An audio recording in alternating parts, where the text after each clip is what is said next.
Hi viewers, welcome to our channel enrich your English.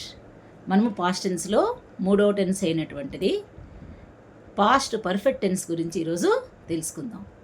Past perfect tense అనేటటువంటిది చాలా చాలా చాలా చాలా ముఖ్యమైనదండి. ఇది మనకి ఎగ్జామినేషన్ పాయింట్ ఆఫ్ వ్యూలో కూడా, కాంపిటేటివ్ ఎగ్జామ్స్ రాసేటప్పుడు కూడా పాస్ట్ పర్ఫెక్ట్ టెన్స్ యొక్క యూసేజ్ గురించి నెంబర్ ఆఫ్ టైమ్స్ సెంటెన్సెస్ ఇస్తూ ఉంటారండి. అలాగే కరెక్షన్ ఆఫ్ సెంటెన్సెస్లో కూడా ఇక్కడ మనకి నెంబర్ ఆఫ్ టైమ్స్ ఇది తగులుతూ ఉంటుంది. ఫస్ట్ దీని యొక్క ఫామ్ ఏంటనేది మనం తెలుసుకుందాం.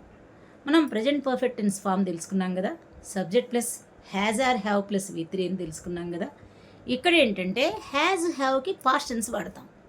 ఒక విషయం మనం గుర్తుపెట్టుకోవాలి, హ్యాజ్కి హ్యావ్కి రెండిటికి పాస్ట్ టెన్స్ హ్యాడ్ వస్తుంది. Has had had, have had had. So the form of past perfect tense is subject plus had plus V3. Let us remind once again, subject plus had plus V3.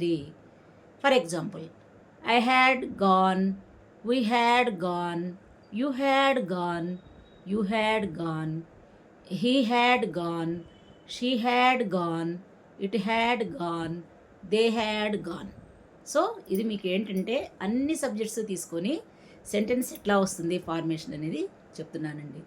So had plus V3 గుర్తుపెట్టుకుని, ఎప్పుడైనా సరే మనము perfect tenses రాస్తున్నాము అంటే ఖచ్చితంగా V3 వచ్చి తీరుతుంది. So ఈ టెన్స్ యొక్క యూసేజ్ అనేది మనం నెక్స్ట్ క్లాస్లో తెలుసుకుందాం. By by.